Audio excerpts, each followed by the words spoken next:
আল্লাহ রাসূল হাদিসে বলছেন, ওয়া আবি হুরায়রা রাদিয়াল্লাহু তাআলা আনহু قال قال رسول الله صلى الله عليه وسلم وفي رواية ابن عباس رضي الله تعالى عنه قال قال رسول الله صلى الله عليه وسلم من أراد الحج فليعجل। হযরত আব্বাস ইবনে আব্বাস রাইসুল মুফাসসিরিন হযরত আব্দুল্লাহ ইবনে আব্বাস রাদিয়াল্লাহু তাআলা আনহু বর্ণনা করেন, রাসূলুল্লাহ সাল্লাল্লাহু আলাইহি ওয়াসাল্লাম ফরমায়েছেন, মান আরাদাল হাজ্জা ফালাইউআজ্জিল, যে ব্যক্তি হজ করার ইচ্ছা করে, যার সামর্থ্য আছে সে যেন তাড়াতাড়ি করে। জোরে বলি সুবহানাল্লাহ। যার হজ করার সামর্থ্য আছে এবং হজ করার ইচ্ছা করে, আল্লাহর নবী বলছেন সে যেন তাড়াতাড়ি সম্পাদন করে। আর যার সামর্থ্য নাই, এখন সামর্থ্য তো আল্লাহ দেওয়ার মালিক, সে চেষ্টা করবে, দোয়া করবে। চেষ্টা এবং দোয়া আর তাকদীরু লা ইয়ারুদ্দু ইল্লা বিদ-দুআ। আল্লাহর নবী বলছেন আল্লাহ পাক বান্দার চেষ্টার কারণে, তদবিরের কারণে তার ভাগ্যকে পরিবর্তন করায়। জোরে বলি সুবহানাল্লাহ। আমি মেলা দৃষ্টান্ত দিছি। আমাদের দেশে কুলি হজ করেছে, আমাদের দেশের ভ্যান চালক হজ করেছে, আমাদের দেশের গরিব মানুষ হজ করেছে, এরকম অনেক দৃষ্টান্ত আছে আমার কাছে। তাহলে আপনার যাদের সামর্থ্য আছে, আল্লাহ নবী বলছেন মানে আরাদাল হাজ্জা ফালিউআজ্জিল, সে যেন তাড়াতাড়ি এটা সম্পাদন করে। কেন তাড়াতাড়ি সম্পাদন করার কথা বলছেন আল্লাহ রাসূল? এমনও হইতে পারো হঠাৎ তুমি ইন্তেকাল করতে পারো, কি পারে না? 1 সেকেন্ডের ভরসা নাই। যে গান গেয়েছিল ওই গান গাইতেই দুনিয়া থেকে বিদায়। কালকে আমাদের সঙ্গে একসঙ্গে চাকরি করি মাওলানা রফিউল ইসলাম, বর্তমান মুসলিম বাজার জামে মসজিদের খতিব ছিলেন, সে সহকারী অধ্যাপক ছিল। কালকে তার জানাজা হইল।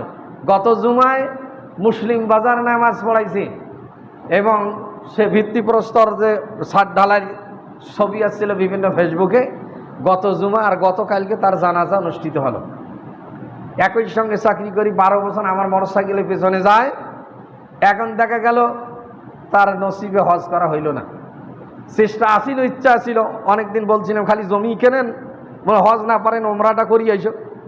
তো এখন দেখি গুরুত্বই দেয় না, কয় এখান জমি নেই, ভাইয়ের জমি, ভাই পাগলা, বই বেটিক বিয়ে দেবে, বিক্রি করাছে, এখান নেওয়া লাগে কি, বইন বলে কি করছে, জমি বেঁচে যাচ্ছে। এখন বইনের জমি যদি না নেয়, মাইসি নেওয়া নেয়, এখান জমি নিতে ওখান জমি নিতে, দেখা গেল এই নেতে নেতে কালকে তার জানাজা।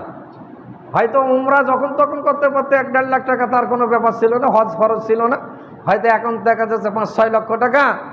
কিন্তু দেখা গেল এই যে আপনি কখন ইন্তেকাল করবেন এটা জানা নাই। যদি হজ ফরজ হয়ে থাকে আর আপনি যদি তাড়াতাড়ি না করে ইন্তেকাল করেন, আল্লাহ রাসূল বলছেন হয় ইহুদি হয়ে মারা যাও অথবা খ্রিস্টান হয়ে সে মারা যাও।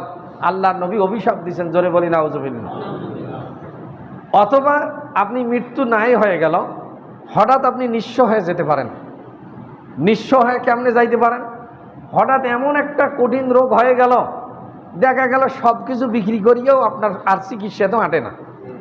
এরকম দৃষ্টান্ত আমাদের দেশে আছে। আমাদের মির্জাপুকুরে এক ব্যক্তি বলদি বাতান বাড়ি 80 বিঘা জমি ছিল, ভিক্ষা করে। আমার নজরুল হুজুর একদিন দেখে, আব্দুল্লাহ এই দেখে এই লোকটার 80 বিঘা জমি এখন ভিক্ষা করে। জোরে বলি নাউজুবিল্লাহ। তারপরে চৌধুরীর বাড়ির, আমাদের ফুলচকি চৌধুরীর বাড়ির যারা রাষ্ট্র চালাইতেন, আমার মা একসময় এক চৌধুরী আল ছিল, তাই দোলত করে ভিক্ষা দেওয়া লাগছিল। কয় ও 100 চাউল না 1/2 চাউল ছাড়া এরা নেয় না, সবার বাড়ির ভিক্ষা করি যায় না। এখন তারাও ভিক্ষা করি, এক ব্যক্তি দেখছি ভিক্ষা দিতে বলছেন, ভিক্ষা করি খা মারা গেছে। জোরে বলি নাউজুবিল্লাহ। আবার ঢাকা শহরে এক ব্যক্তির এরকম 4 বিল্ডিং ছিল, কোটিপতি, দেখা গেল ব্লাড ক্যান্সার হলো। ব্লাড ক্যান্সার হওয়ার পর তার সমস্ত সমুদায় সম্পদ আমেরিকায় একবারে 80 লক্ষ টাকা তার চিকিৎসায় গেল, ব্লাড ক্যান্সার। এখন এই চিকিৎসায় ভালো হবে, কেউ তো মরতে চায় না, চেষ্টা করে শেষ মুহূর্ত পর্যন্ত। তার অভিভাবক, তার ওয়ারিশ, সে নিজে যতটুকু সম্পদ আছে দিয়ে, সব কিছু দিয়ে অন্তত যদি কিছুদিন বেঁচে থাকা যায়, এটা শেষ মুহূর্তে অনেকে চেষ্টা করে। দেখা গেল সব শেষ, লাস্টে সে ভিক্ষা করিয়ে জীবিকা নির্বাহ করে মৃত্যুবরণ করলো। জোরে বলি নাউজুবিল্লাহ। তাইলে এই জন্য কবি বলছেন, নদীর কুল ভাঙ্গে কুল গড়ে, এই তো নদীর খেলা, সকালবেলা আমি তুই ফকির সন্ধ্যাবেলা। এই দৃষ্টান্ত অনেক সমাজে আছে।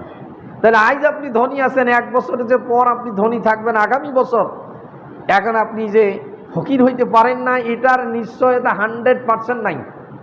আর আপনি যদি কোন এটা কি কথা, নাউজুবিল্লাহ, তখন এই দৃষ্টান্ত আল্লাহ পাক দেখায় দিছিলেন, যেটা সূরা ইমরানের 25, 26, 27 নম্বর আয়াত, কুলিল্লাহুম্মা মালিকাল মুলকি তুতিল মুলকা মান তাশাউ। এখন এই আয়াতের একটা ঘটনার পরিপ্রেক্ষিতে বর্ণিত আছে, কোন এক দেশের প্রেসিডেন্ট এখন শিকার করার জন্য যাবে। এখন তার মন্ত্রী উজির কেউ সাথে নাই।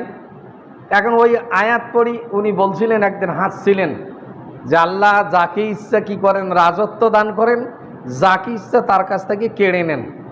দেখেন আমি প্রেসিডেন্ট, আমার কাছ থেকে রাজত্ব কাড়ি দেবে, এটা কেমনে সম্ভব? তা আয়াতটা পড়ে হাসছিলেন যে আল্লাহ পাক এটাও কি করে? এই যে আল্লাহর কোরআনের প্রতি অবজ্ঞা এইরকম মনোভাব দেখাইছিলেন। এখন স্বীকার করতে যাইয়ে অন্যের দেশের সীমানায় চলে গেছে, তাদের প্রহরীরা তাকে ধরে নিয়ে গেছে। ধরে নিয়ে যখন ওই দেশের প্রেসিডেন্টের কাছে গেছে, তার ফাঁসি হবে বা যাই হোক অনেক ঘটনা, লাস্টে সে কোরআন পড়তে পারে। তো এখন তার উজিরেরা বলছে, স্যার ইনি একজন শিক্ষিত ব্যক্তি, আপনি তাকে শাস্তি না দিয়ে একটা কাজে দিতে পারেন। বলে কি কাজ? বলে এই কোরআন তেলাওয়াত জানে, আপনার পরিবারের সদস্যদের কোরআন তেলাওয়াত শিক্ষা দেওয়ার জন্য রাখতে পারেন। তো ঠিক আছে। তো এখন এই প্রেসিডেন্ট এখন ওই প্রেসিডেন্টের বাড়ির কোরআন পড়ার গৃহ শিক্ষকতা করে। তো এই আয়াত পড়তেছে, কুলিল্লাহুম্মা, ছাত্রক পড়াইতেছে, তার মেয়েকে পড়াইতেছে। এখন মেয়েকে পড়াইতেছে, হাসি উঠছেন যে এই হাসার কারণে তার মেয়ে তার প্রেসিডেন্ট বাবাকে বলছে যে আপনি কোন শিক্ষক রেখেছেন? সে এরকম পড়াইতে যে আমার দেখে হাসলো। তখন এখন এর শাস্তির কারণে তার ফাঁসি হবে। আমার মেয়েকে পড়াইতে যায়, তার ফাঁসি, এরকম সে আচরণ করেছেন। তো এখন তাকে ঘটনা সব খুলি জিজ্ঞাসা করছেন, তুমি কেন হাসলে? তখন তার বিস্তারিত ঘটনা খুলে বলছেন যে আমিও একটা দেশের প্রেসিডেন্ট ছিলাম, আমি ভুলক্রমে এই স্বীকার করতে আসি আপনার ওই রাষ্ট্রে প্রবেশ করেছি। আমাকে তো প্রহরী আপনার ধরে নিয়ে আসে অ্যারেস্ট করছেন, বা আমার ফাঁসি হবে, এই হবে। আমি তো আপনার গৃহ শিক্ষক, আমি আল্লাহর এই কোরআনের আয়াত, কুলিল্লাহুম্মা মালিকাল মুলকি তুতিল মুলকা মান তাশাউ ওয়া তুইজ্জু মান তাশাউ ওয়া তুযিল্লু মান তাশাউ বিয়াদিকাল খায়র। আমাদের সাবেক প্রাইম মিনিস্টারও এই কথা বলছিলেন, মাঝে মাঝে আল্লাহ যাকে ইচ্ছা ক্ষমতা দেয়, যাকে ইচ্ছা ক্ষমতা কাড়ি নেয়, যাকে ইচ্ছা সম্মানিত করে, যাকে ইচ্ছা অপমানিত করে। আল্লাহর আয়াত, আল্লাহর কোরআন, সূরা ইমরান। এখন কয়ে আমি একজন প্রেসিডেন্ট, আজকে আপনার দেশের আমি একজন ভিক্ষুকের সাইলের মতো গৃহ শিক্ষক। এই আয়াতটা পড়ে আমি উপহাস করছিলাম যে আল্লাহ এটা কেমনে, আমি প্রেসিডেন্ট আর আমি ফকির হব? এই যে আমি অবজ্ঞা করেছিলাম তার এই দৃষ্টান্ত আমি আজকে পেয়ে গেলাম। যে এই জন্যই আমি হাসছি যে আল্লাহর কোরআন 100% সত্য। জোরে বলি সুবহানাল্লাহ। আপনার মেয়েকে কোনো কিছু মনে করি আমি হাসিনি, তখন তাকে মুক্তি দেওয়া হয়েছে। জোরে বলি সুবহানাল্লাহ। সম্মানিত হাজরিন, এটা তো এই দৃষ্টান্ত আমাদের দেশেও তো দেখার বাকি নেই। প্রেসিডেন্ট এরশাদ দেখছেন, শেখ মুজিবকে দেখেছেন, জিয়াউর রহমানকে দেখেছেন, বেগম জিয়াকে দেখেছেন, শেখ হাসিনাকেও দেখেছেন। আল্লাহ যাকে ইচ্ছা রাজত্ব দেয়, যাকে ইচ্ছা কেড়ে নেয়, যাকে ইচ্ছা সম্মানিত করে, যাকে ইচ্ছা বেইজ্জতি করে। তাহলে আপনার কখন সম্পদ বিলীন হয়ে যাবে, নিমিষে যাবে না 1 বছরে আপনি হজ ফরজ, আর আপনি কথা সামনে যাব, এবার যাব, সেবার যাব, মেয়েকে বিয়ে দেব, ছেলেকে বিয়ে দেব, এ করব, সে করব, আর আপনি তো হঠাৎ প্যারালাইজড হইতে পারেন। কি হইতে পারেন না? হঠাৎ ব্রেন স্ট্রোক করে মারা গেল। তাহলে ব্রেন স্ট্রোক করলে আপনার এক সাইড অবশ হয়ে গেল, আপনার হজে যাওয়ার পারমিট থাকবে না। আপনার হজে যাইতে গেলে কিছু শর্ত আছে, আপনাকে মুসলমান হইতে হবে, আপনাকে প্রাপ্তবয়স্ক হতে হবে, শরীরের পারমিট থাকতে হবে, আপনার স্যাটিসফাই থাকতে হবে। সেখানে আপনি হজের তো কাজ সহজ নয়। আপনি তাওয়াফ করবেন, সাই করবেন, শারীরিক ফিটনেস যদি না থাকে তাহলে আপনি তো হজে করতে পারবেন না। তাহলে আপনি যাবো করতেছেন, টাকা পয়সা আছে, আপনি যাচ্ছেন না, হঠাৎ আপনি প্যারালাইজড হয়ে গেলেন, তাহলে আপনার জিন্দেগি তো হজ করা হবে না। জোরে বলি নাউজুবিল্লাহ। এই জন্য আল্লাহ রাসূল বলছেন, মান আরাদাল হজ্জা ফালিউআজ্জিল, যে ব্যক্তি হজ করার ইচ্ছা করে, যার সামর্থ্য আছে, সে যেন দেরি না করে, তাড়াতাড়ি হজ করে। হজের কার্যক্রম যেহেতু সহজ নয়, হজ একটা শারীরিক ইবাদত, মানসিক এবং আর্থিক তিনটা জিনিসের সমন্বয়ে হজ হয়। টাকা পয়সাও লাগবে, শারীরিক ফিটনেস লাগবে এবং মানসিক ফিটনেস লাগবে। মানসিক শারীরিক ফিটনেস যদি না থাকে, টাকা পয়সা যদি না থাকে, তার উপর হজ ফরজ নয়। আল্লাহ বলছেন ওই ব্যক্তির উপর আমি হজ ফরজ করেছি, ওয়ালিল্লাহি আলান নাসি হিজ্জুল বাইতি মান ইসতাতা ইলাইহি সাবিলা, যারা আমার ঘর পর্যন্ত পৌঁছার যারা সামর্থ্য রাখে, যারা এ পথের খরচ জোগাইতে পারে, যে কয়দিন থাকবে, আবার ফুকাহায়ে কেরাম বলছেন সেই কয়দিন তার পরিবারের খরচ দেওয়ার মতো সামর্থ্য থাকা লাগবে, তার উপর হজ ফরজ।